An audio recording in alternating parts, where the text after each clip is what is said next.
Hey guys.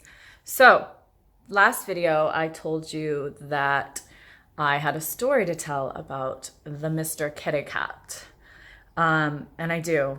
I have a story to tell you about Rovan, who is currently coming to me right now. Hold on. No. Say hi. This man, right here.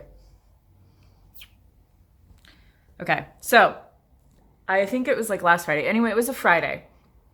And I take Trixie outside before I go to work. And then I come back home. Well, when I come home, Rovan runs out the door because he's like, oh, it's time for me to go now, too. And I'm like, no, Rovan, it's not. So I usually shove him back inside the house. And then I go to work. So, like, the last thing I do before I go to work is, well, tell them the cat and dog that I love them, but is I take Trixie outside. Well, this particular Friday, I did what I normally do, and I took Trixie outside and I came in, and then I shoved Rovan back into the house. Well, I ran because the elevator was still on my floor, and the elevator system at my building is kind of wacky. So like I was like, oh my God, I have to get this. So I ran and got it. Well, apparently I wasn't paying attention and Rovan ran back outside the apartment. And so he got out of the apartment. I went to work, not realizing that he was outside of my apartment. So I get home, and normally when I get home at 7. So I left at 10 and I got home at 7:30. And normally when I get home, Trixie's at the front door waiting for me, but Rovan is on his little cat tree here, and or upstairs. And he always runs down the stairs and is like, "Row, row," like, mom, pay attention to me. And so like I get home and I don't hear the cat. I'm like, oh, he's probably angry at me, whatever. So I go and look. He's not in the house. I looked through the house 3 times, freaking out. And then I go down to the security area and like, well, not to the security area yet. I go outside and I'm yelling his name on my floor, and I look all around my floor. And then I go to the security guards down on the first floor and I'm like, have you seen a cat? Goangi. And I showed him a picture and they're like, no cats. And then I go to the one that, because they switch post throughout the day because there's various posts on here. So I go and ask the one that's outside near the entrance to the car park. And Rovan wants attention. And so I go and ask him and he's like, no. Well, I get up to my floor and I'm walking around looking for him. And one of the other security guards who's doing the night duty, like walking around all of the floors, comes up to me. He's like, oh, your cat. He's like, someone on like the 6th or 7th floor was complaining about a cat and was trying to find the cat's owner. We made an announcement. And I'm like, okay. So I freak out. So I'm like, oh, he's on the 6th floor. So I go to the 6th floor, which I live on the 7th. I don't know how he would have gotten on the 6th, because there's 2 doors in each of there's 2 doors for each stairwell. So, and they're never open. So he couldn't have gone down the stairs. He had to have gotten on the elevator, which freaks me out. So I'm like, okay, well, he's not on the 6th. Let's try the 5th. Not on the 5th. Let's try. And I go down to the 1st floor from the 7th floor. Not there. So I'm like, okay. So I go back upstairs and I'm like really upset. And then I'm like, okay, what about if he got to the 15th? So I go all the way to the very tip top of the building, walk down from the 15th to B5, which is the basement, which is where parking is. Can't find him. He's not anywhere. And I'm literally like, there's 2 floors here that are businesses, and I'm on those floors like yelling his name, and it's like 8:00 at night and nobody's there, but you know, so hoping that he's there. Nothing. So I go home and I leave my door open and I put food outside the door and I put his litter box right next to the door. and I make a sign.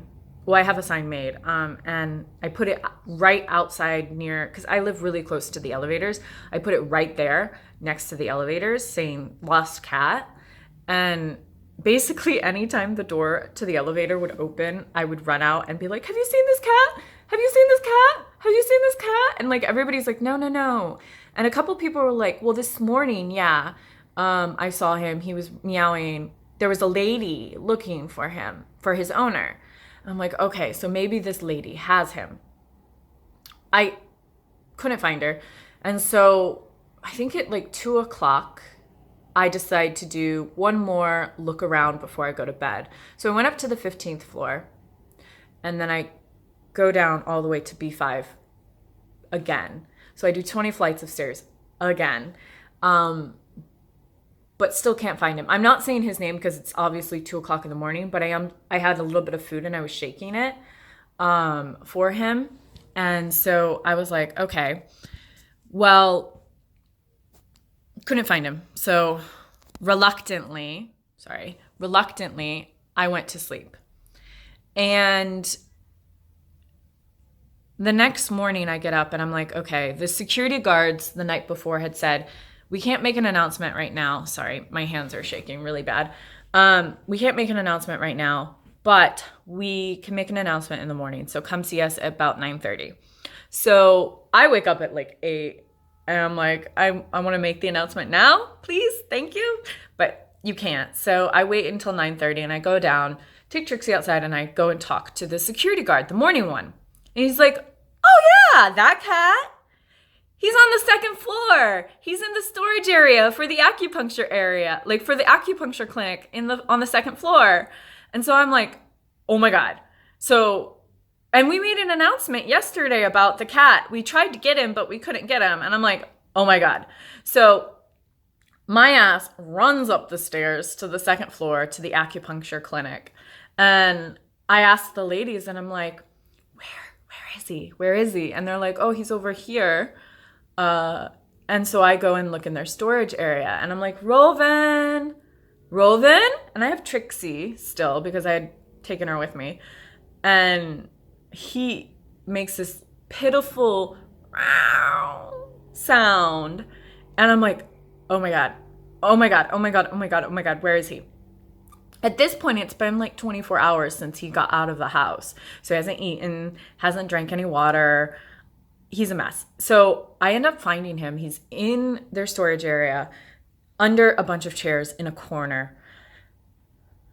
He's terrified, but the second he sees that it's me, he walks a little bit and I can finally, like, he smells me. And so like he smells my hand and stuff.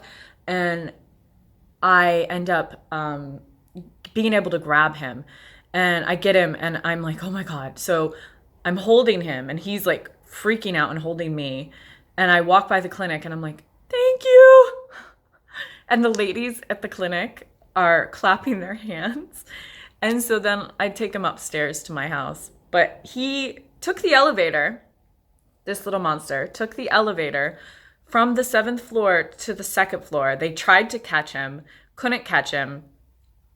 And he went on an adventure. He no longer tries to exit the house anymore. He's terrified. He stays his distance, but he still greets me at the door when I come home. So that's good. But I'm like, that was one of the worst experiences ever. And the fact that like security didn't talk to each other about what was going on, like, baffles me. Like, why would you not tell the other security guards that there's a cat stuck on the 2nd floor? Like, you would think that that would be one of the things that you would tell when you switch your post, but they didn't. So I could have saved a lot of headaches. And the thing is, I walked by his post, like where he was at, 3 different times. So like, I might have just not heard him. I don't know, but it was horrible. But he's home and he's okay. Yeah, so I should grade. Oh well. Anyway, I thought you guys would like to hear my story of Rovan's adventure. Rovan! He's cleaning himself. Anyway, I love you. I'll see you in my next video. Bye, guys.